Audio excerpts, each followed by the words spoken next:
bản tin giá cả thị trường chăn nuôi. Mến chào toàn thể quý vị và các bạn đến với bản tin giá cả thị trường chăn nuôi ngày mùng 1 tháng 3 năm 2023 của Dr. Vet cùng Chăn nuôi Việt Nam phát triển. Đầu tiên chúng ta sẽ cùng điểm tin giá heo hôm nay. Tại Trung Quốc, giá heo trong ngày trước có biến động do chiều hướng mua dự trữ của người dân tăng, do tâm lý lo ngại các hoạt động vận chuyển sẽ bị siết chặt trước thềm Đại hội Nhân dân toàn quốc diễn ra vào tuần này. Giá heo tại Trung Quốc ngày hôm qua nhích nhẹ chạm ngưỡng 16 tệ trên 1 kg, tương đương 55.000 đồng trên 1 kg. Nhưng hôm nay ngày 1 tháng 3 năm 2023 đã có chiều hướng quay đầu giảm nhẹ, lại xuống quanh 15,9 tệ, tương đương 54.000 đồng trên 1 kg, do nguồn cung có chiều hướng tăng khi các công ty chạy doanh số bán heo vào những ngày cuối tháng. Tại miền Nam Trung Quốc giá heo không có chiều hướng giảm, dao động xung quanh 15,5 đến 16,4 tệ trên 1 kg, tương đương 53 đến 56.000 đồng trên 1 kg. Tại Việt Nam, ở miền Bắc giá heo dao động quanh ngưỡng 46 đến 47.000 đồng trên kg. Mặc dù hôm nay một số công ty tăng nhẹ giá bán, nhưng thực tế tình hình tiêu thụ vẫn chậm chạp, nên miền Bắc khó đạt được chiều hướng tăng giá như kỳ vọng. Giá heo tại các chợ đầu mối lớn có ghi nhận như sau.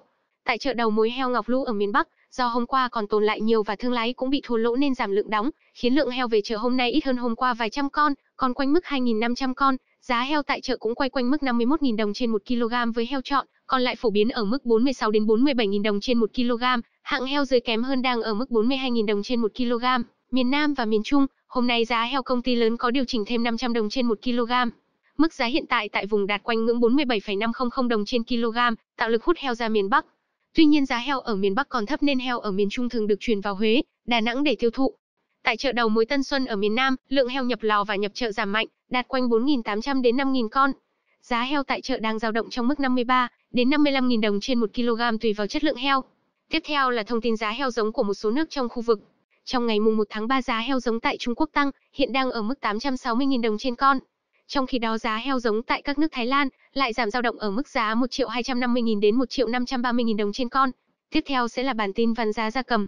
Giá gà trắng công ty và tại các tỉnh ghi nhận không có sự biến động mạnh, giá gà công ty miền Bắc và tại Thái Nguyên có sự tăng nhẹ so với ngày trước, hiện đang ở mức 35 đến 37.000 đồng trên 1 kg. Giá tăng nhẹ cùng sức mua chậm, tuy nhiên giá gà miền Bắc vẫn được đánh giá sẽ giữ mức ổn định có lời cho đến giữa tháng 3, do lượng gà xuất chuồng trong giai đoạn này trùng với đợt nghỉ Tết Nguyên đán vừa qua.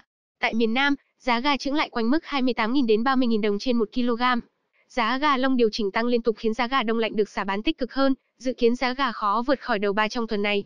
Giá gà màu, nguồn cung gà màu trong nước tương đối nhiều, giá gà nuôi thả vườn trong dân liên tục giảm từ Tết đến nay khiến giá gà các công ty cũng phải điều chỉnh giảm để tránh tồn kho. Do đó cả công ty lẫn dân đang chịu mức gà bán dưới điểm hòa, dao động mức 33 đến 36.000 đồng với gà ta lai và gà CP 75 ngày, 37 đến 44.000 đồng với gà công ty nuôi 90 đến 100 ngày. Giá vịt tại miền Bắc ổn định ở mức 37.000 đến 38.000 đồng.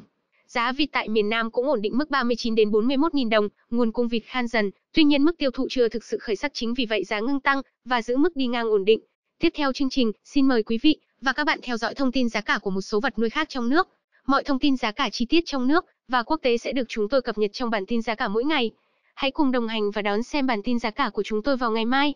Xin chào và hẹn gặp lại.